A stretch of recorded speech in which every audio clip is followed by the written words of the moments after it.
Hello, hello, it's me, Janette, creator and owner of Pocket Letters and author of Janette Lane blog. How are you? Hope you've been well. In today's video, I wanted to share some of my journals that I've started since moving to England. As you know, I wasn't able to bring all of my previous craft supplies or journals or all of my planners with me, so I kind of wanted to start afresh with three particular ones that I kind of had back at home and I just kind of replaced, if that makes any sense. But yeah, so I just wanted to share those three with you, and also I wanted to share them because I want you to be inspired to start your own in case you aren't journaling already, because I feel it's so important to have just somewhere to be creative and experiment.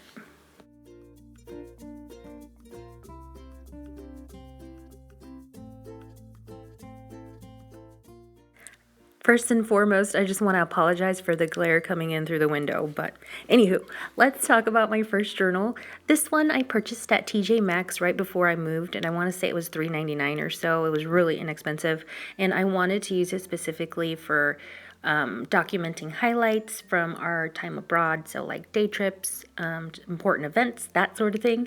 And this first layout you see here is from our first week here, and it has our first grocery receipts, as well as like boarding passes, luggage tags, and even our first bus ticket. And like, I know I'm going to cherish this always and forever. I've also documented a day trip to Birmingham, as well as when I met up with some awesome planner ladies in Manchester. And then my last layout was just like a perfect Sunday that I wanted to document and remember, because we ended up like hanging out all day with some new friends and we had so much fun, and I wanted to like document and save that memory forever. But as you can see, I incorporate different like odds and ends, train tickets, even like a restaurant napkin holder, as you're going to see. And I highly recommend that you do save things like that if you ever want to document your travels. This next journal is probably my favorite of the moment because I've been using it to do a lot of experimenting with magazine cutouts and art journaling, and it's been really therapeutic for me, and honestly it relaxes me to no end. And I also love the challenge of hunting through magazines for like cool images and photos or graphics or just cool textures, if that makes any sense. And also all of the magazines that I've been using have been free, so that's been pretty great.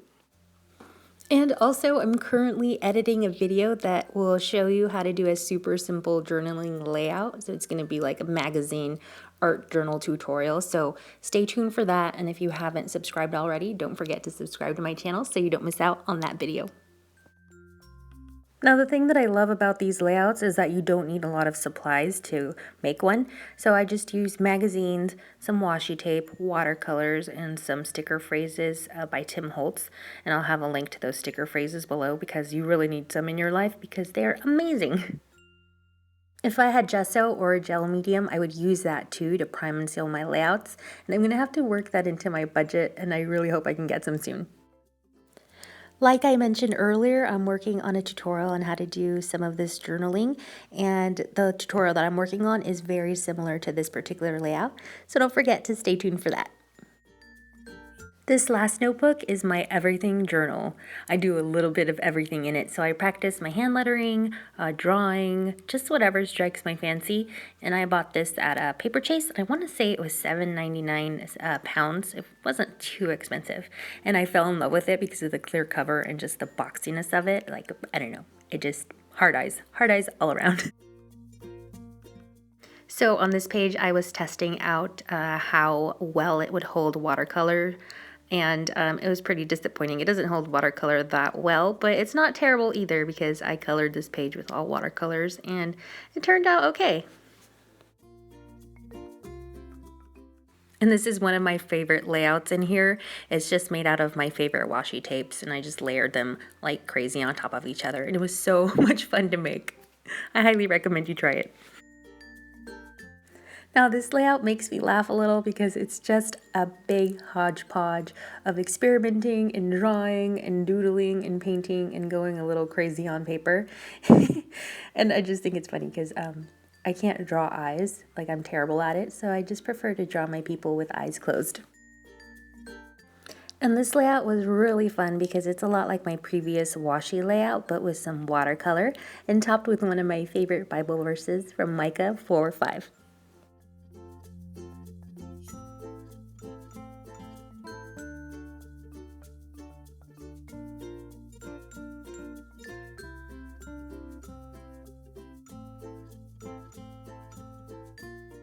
Well, that's it for today, friends. And if you'd like to see more of my crafty projects, then please follow me on Instagram at Janette Lane Blog.